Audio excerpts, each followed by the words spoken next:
Oke. Suara saya jelas? Jelas sekali. Super jelas. Assalamualaikum warahmatullahi wabarakatuh. Waalaikumsalam warahmatullahi wabarakatuh. Alhamdulillahirabbil alamin wa bihi nasta'inu ala umuri dunya waddin. Wassalatu wassalamu ala asyrafil anbiya'i wal mursalin sayyidina Muhammadin wa ala alihi wa ashabihi ajma'in. Rabbi shrah li sadri wa yassir li amri wahlul 'uqdatam min lisani yafqahu qawli amma ba'du. Alhamdulillah teman-teman, sekarang kita sudah berada di bulan Rabiul Akhir. Artinya kita semua baru saja melewati bulan kelahiran Nabi Muhammad SAW, yaitu Rabiul Awal. Tentu saja di antara kita ada yang baru saja memperingati hari lahir Rasulullah SAW dengan berbagai cara yang diyakini masing-masing. Saya tidak mau mengajak kita semua untuk berpolemik di cara kita memperingati Maulid Nabi Muhammad, tapi yang jelas saya hanya ingin mengingatkan ketika merayakan kelahiran Nabi Shallallahu Alaihi Wasallam, seharusnya itu mengingatkan kita untuk terdorong mengingat kembali dan lebih memahami misi yang diemban Rasulullah Shallallahu Alaihi Wasallam. Soal apa saja misi yang diemban oleh Rasulullah, kalau nggak salah berarti benar, gitu. Itu pernah kita bahas dalam kajian sebelumnya, betul. Nah, selain itu, yang perlu kita ingat dari peringatan Maulid Nabi Muhammad SAW adalah bahwa sebagai umat beliau, kita disunnahkan, dianjurkan untuk memperbanyak bacaan sholawat. Seperti apa bacaannya, kita semua tahu banyak sekali versinya, tapi yang paling mudah untuk kita lakukan, untuk kita lafalkan adalah bacaan Allahumma sholli ala Muhammad wa ala ali Muhammad. Allahumma sholli ala Muhammad wa ala ali Muhammad. Kenapa begitu? Karena memang banyak sekali fadilah membaca sholawat ini. Sebuah hadis dari An Abdillah bin Umar bin As radhiyallahu anhuma annahu sami'a Rasulullah sallallahu alaihi wasallam yaqul. Jadi ada hadis dari anaknya Umar bin As, yaitu Abdullah bin Amr bin As. Beliau pernah mendengar Rasulullah sallallahu alaihi wasallam bersabda, man shalla alaiya salatan sallallahu alaihi biha asyra. Barang siapa yang membaca salawat sekali saja, Allah akan memberi rahmat padanya sebanyak 10 kali salawat. Nah, dalam kitab Al-Fawaid Al-Muhtar, Syekh Abdul Wahab Asy-Sya'rani meriwayatkan bahwa Abul Mawahib Asy-Syazili berkata, Ra'aitu Sayyidal Alamin sallallahu alaihi wasallam faqultu ya Rasulullah salatullahi asyra Paling bawah mingguan bulan shalla alaika marrah wahida hal dzalika liman hadar al-qalb. Aku pernah bermimpi bertemu baginda Nabi Muhammad sallallahu alaihi wasallam.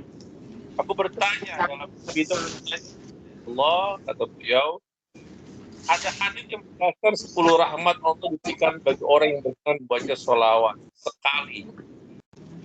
Membaca satu sholawat dapat 10 rahmat. Ada hadis mengatakan begitu. Apakah dengan syarat saat bacanya harus dengan kehadiran hati, harus memahami artinya, harus betul-betul menjiwai ya Rasulullah? Kemudian dalam mimpi itu Rasulullah Sallallahu Alaihi Wasallam menjawab, qala la, tidak, bahwa di kulli musallin alayya wala ghafilat. Bahkan itu 10 rahmat diberikan kepada saat sholawat yang dilantunkan, bahkan jika sholawat dilantunkan dengan membaca sholawat yang dia baca. Jadi teman-teman, memang ada beberapa orang yang suci, orang bersih hati, ibadahnya taat, bisa dikatakan sebagai umat Rasulullah umat pilihan Rasulullah. Beliau datangi dalam mimpi. Salah satunya adalah Syekh Abdul Mawahib As-Sazili ini. Nah, jadi beliau bermimpi kepada Rasulullah, bertemu Rasulullah dalam mimpinya, kemudian didatangi Rasulullah, dan dalam itu beliau mengkonfirmasi tentang hadis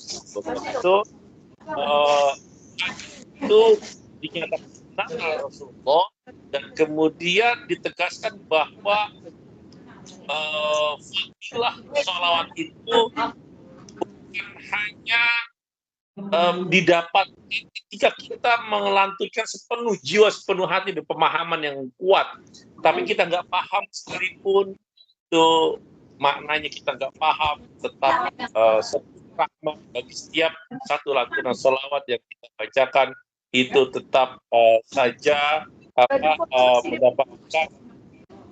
mendapatkan itu kata Rasulullah Sallallahu Alaihi Wasallam.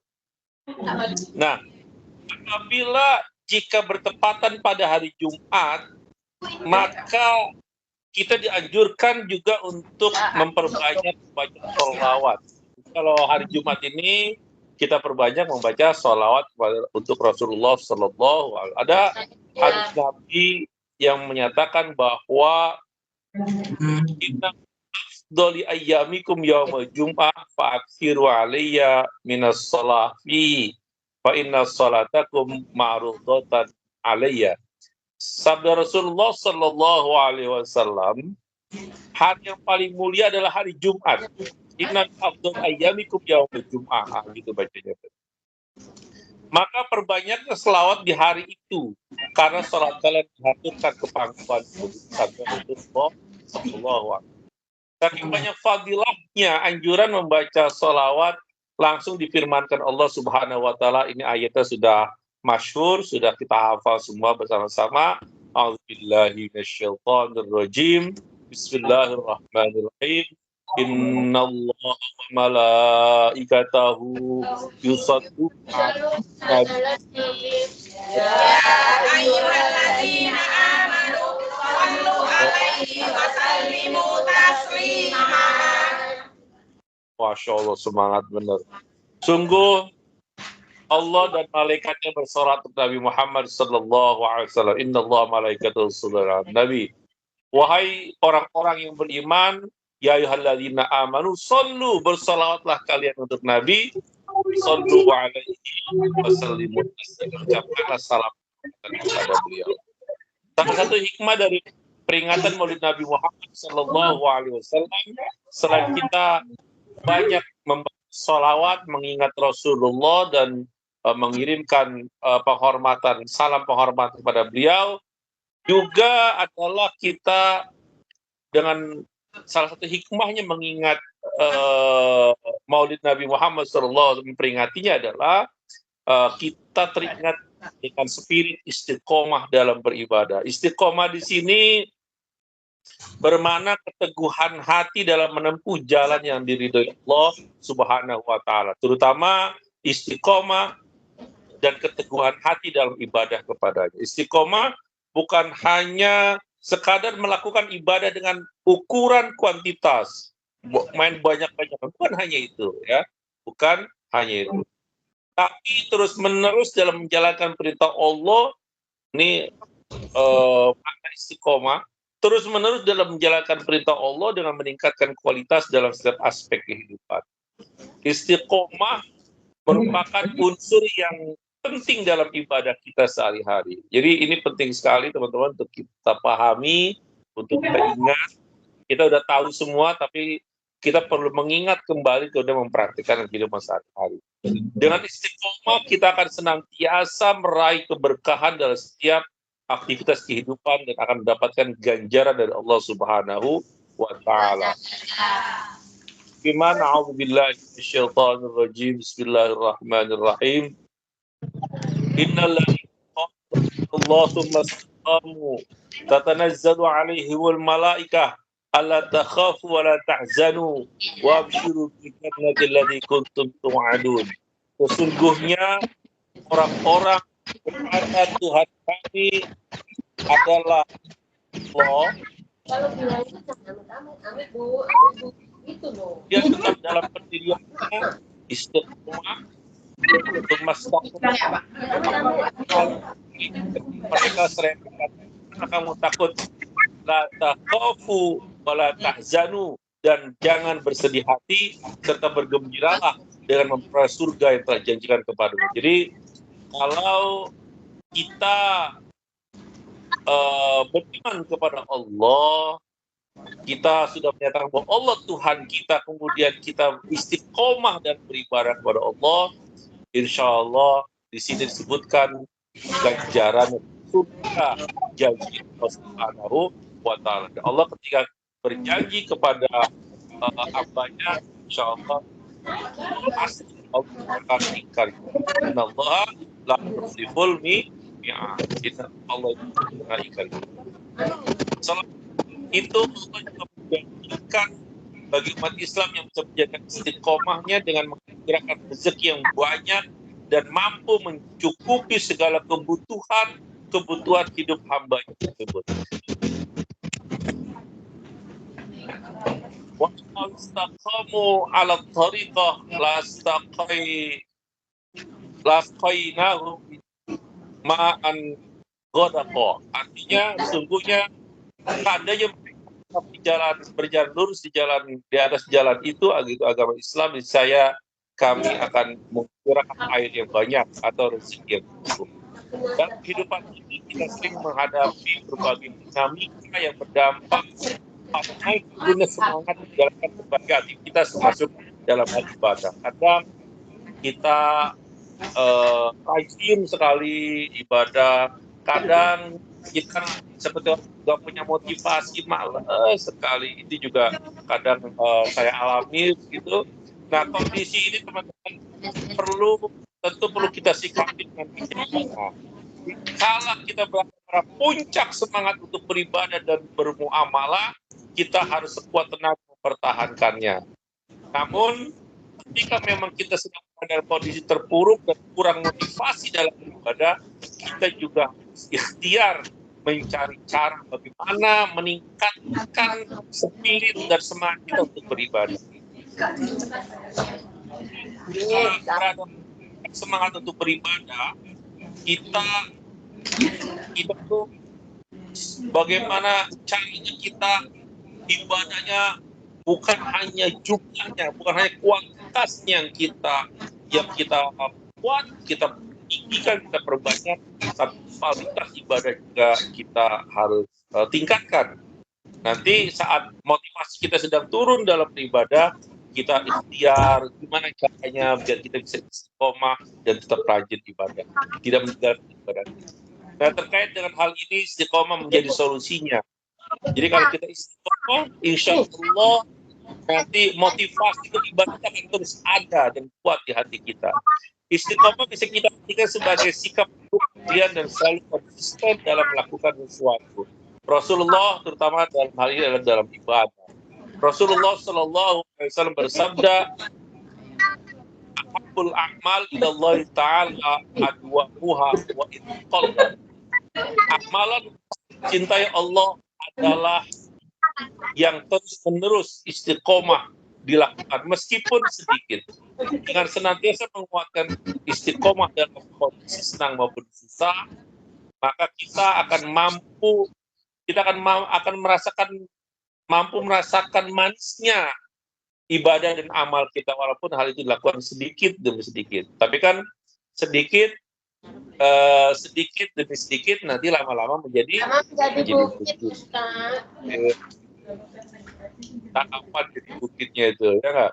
Iya. Nah, terkadang kita berusaha menambah amalan sholat, zikir, dan doa karena kita sedang menghadapi masalah. Nah, ini kadang kita khusyuk, nangis terseduh-seduh, itu kalau lagi ada masalah, ibadahnya tambah rajin. Namun, karena hal ini bukan karena sebuah kita lakukan bukan karena istiqomah dalam ibadah, bukan karena ada masalah, maka terkadang sulit untuk menikmati ibadah yang kita lakukan, dan kadang-kadang kurang berdampak signifikan terhadap kondisi spiritualitas kita. Jadi ya tapi lumayan, tapi kurang gregetnya dalam ibadah kita, dalam menikmati ibadah. Beda kalau ibadah itu kita lakukan karena memang istiqomah kita dalam beribadah kepada Allah. Istiqomah bahkan disebut memiliki banyak keistimewaan bagi pelakunya. Al-istiqomatu khairun min alfi karamah. Bersikap istiqomah dalam ibadah lebih baik dari 1000 karamah. Ketika sikap istiqomah mampu dilakukan dan didasari dengan niatan tulus dan ikhlas, maka semangat dalam beribadah pun akan terus tertanam dalam jiwa kita. Apapun aktivitas yang didasari semangat, rasa senang, cinta, dan tak ada beban, maka pasti akan menghasilkan kualitas yang baik, termasuk dalam ibadah. Ketika kita dasarkan pada istiqomah dalam ibadah, kita akhirnya mencintai kegiatan ibadah yang kita lakukan, kita senang melakukannya, tidak terbebani, maka insya Allah kualitas ibadah yang kita lakukan itu akan menjadi baik. Untuk menumbuhkan istiqomah, perlu kiranya kita mengikis harapan-harapan besar dari apa yang kita lakukan. Jadi teman-teman, jadi ketika kita ibadah dan kita inginkan istiqomah dalam ibadah, maka kita bunuh harapan kita dengan ibadah itu. Saya pengen baca doa ini biar anu. Nanti ujung-ujungnya kalau kita sudah ibadah rajin, kita udah berdoanya rajin, tiba-tiba yang kita mintakan kepada Allah tidak terwujud. Belum diwujudkan oleh Allah. Mungkin Allah mau meminta untuk kita sabar, mungkin Allah sedang menguji kita, mungkin Allah sedang mau melihat kita. Ini apa yang terjadi? Karena dorongan harapan dan imbalan kita harapkan dari Allah itu terlalu besar, keinginan itu kemudian tidak tercapai, nanti kita jadi akhirnya butuh. Nah, naudzubillah min dzalik. Ini dilakukan menjaga kita dari pengharapan yang tidak kesampaian yang mengakibatkan kekecewaan dan mutung tadi itu. Jadi kita buat tuh harapan. Kita ibadah bukan mencari surga. Kita ibadah bukan untuk biar gampang jodoh. Kita ibadah bukan untuk gampang rezeki. Nah, itu buat keinginan gitu. Ibadah ya ibadah. Kita istiqomah dalam ibadah. Maka dalam istiqomah ada keikhlasan di dalamnya, sehingga kita ketika kita sholat kita harus menjadikannya sebagai kebutuhan, bukan sekadar menginginkan surga sebagai ibadah. Jadi ketika kita sholat, jangan kita berpikir kita akan mendapatkan dengan sholat ini saya mengejar surga. Jangan. Ya, kita semua sholat kita ibadah. Yang terpenting itu kita sholatnya, kita menghamba Allah, itu yang penting. Urusan nanti dapat surga tidak, itu urusan Allah. Oke?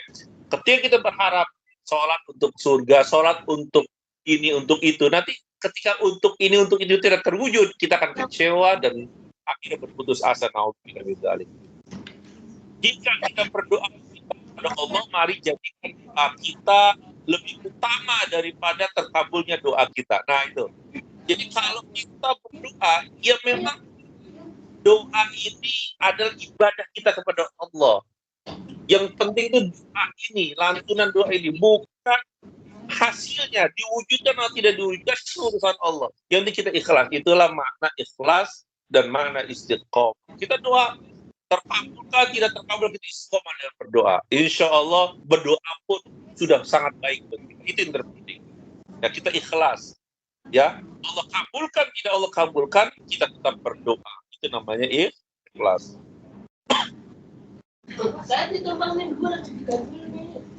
Orang yang istiqomah, ini orang kalau istiqomah berdoa, ibadah, bahwa doa adalah bentuk komunikasi langsung dengan Allah. Intinya bukan sekadar permohonan agar Allah mengabulkan keinginan kita, tetapi justru kedekatan dengan Allah saat berdoa yang menjadi tujuan utama kita. Nah, begitu. Jadi doa itu adalah upaya kita mendekat kepada Allah. Itu dinikmati proses itu. Urusan nanti doa yang kita lantunkan itu terkabul tidak, itu urusan Allah. Tapi dengan berdekatan sama Allah itu udah nikmat dulu. Itu yang harus kita rasakan, itu yang harus kita langgengkan dalam kegiatan berdoa dan beribadah kita. Kebahagiaan terjadi terletak pada proses berdoa, bukan pada terkabulnya doa tersebut. Ketika doa kita terkabul, itu adalah bonus Allah Subhanahu wa Ta'ala. Tapi yang terpenting adalah ketika kita berdoa, ada kenikmatan kita bisa berdoa dengan Allah Subhanahu wa Ta'ala. Itulah mana ikhlas dan istiqomah kita tanamkan dalam diri kita. Harus kita tanamkan dalam diri kita. Begitu juga ketika kita mohon ampun kepada Allah, sebaiknya kita jadikan taubat kita lebih utama daripada ampunan. Jadi proses kita untuk bertobat kepada Allah itu harus kita jadikan hal yang lebih utama daripada kita mendapatkan ampunan dari Allah. Istiqomah akan lebih fokus pada pentingnya sebagai kesalahan dibandingkan mendapatkan ampunan dari Allah. Kesungguhan bertobat, merasakan perubahan hati dan berkomitmen untuk memperbaiki diri adalah esensi yang lebih diutamakan daripada mendapatkan pengampunan itu sendiri. Semua yang dilakukan oleh orang-orang yang istiqomah adalah untuk menggapai berkah dari Allah Subhanahu wa Ta'ala, mengokohkan iman dan meraih kebahagiaan dunia dan akhirat. Istiqomah akan menjaga seorang tetap kebenaran, kuat hubungannya dengan Allah dan menggapai keselamatan pribadi. Semoga kita semua berdoa, semoga Allah Subhanahu wa Ta'ala senantiasa menganugerahkan istiqomah kita dan kehidupan, menjalani kebaikan kehidupan kita ini. Mari kita semua berdoa seperti doa yang dipanjatkan oleh Imam Al-Hasan Al-Basri, Allahumma anta rabbuna farzuqnal istiqamah. Ya, sama-sama. Bismillahirrahmanirrahim. Bismillahirrahmanirrahim. Bismillahirrahmanirrahim. Allahumma anta rabbuna nal istiqamah. Allah mengabulkan doa-doa kita, mengabulkan harapan kita agar kita diberikan sikap istiqomah dalam beribadah kepada Allah Subhanahu wa Ta'ala. Ala halina wa qulu niyatin shalihah ila hadratin Nabi Mustafa Sayyidina Muhammad sallallahu alaihi wasallam wa alihi wa azwajihi wa dzurriyyatihi wa qarabati ashabi syuhurillahi lana wa lahumul Fatihah.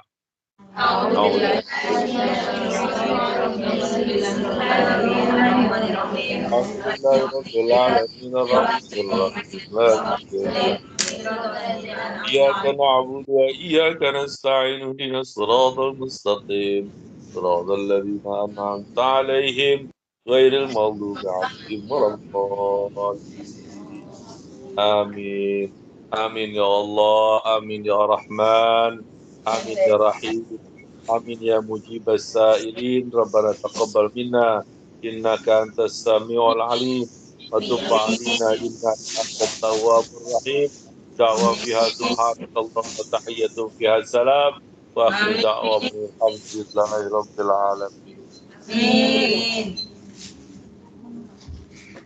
Sampai sini dulu silaturahmi dan ngaji bareng kita.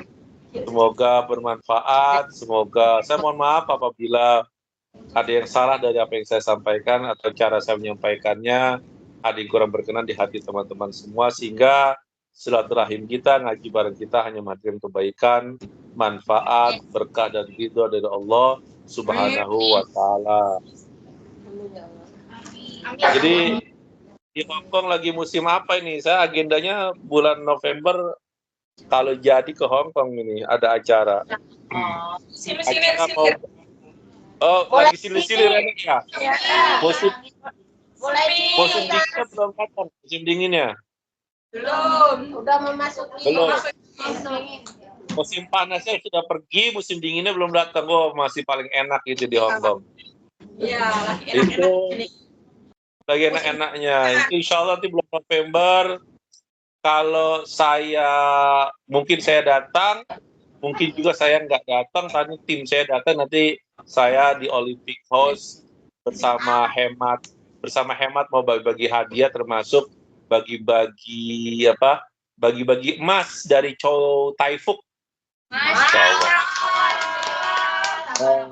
Jadi intip-intip aja di Facebooknya Hemat. Nanti kalau ada pendaftaran kita butuh biasanya 300 orang. Siapa tahu nanti dapat, ya setidaknya yang ikut hadir dapat pulsa lah itu insya Allah. Syukur-syukur dapat emas Chow Tai Fook. Oke, itu dulu.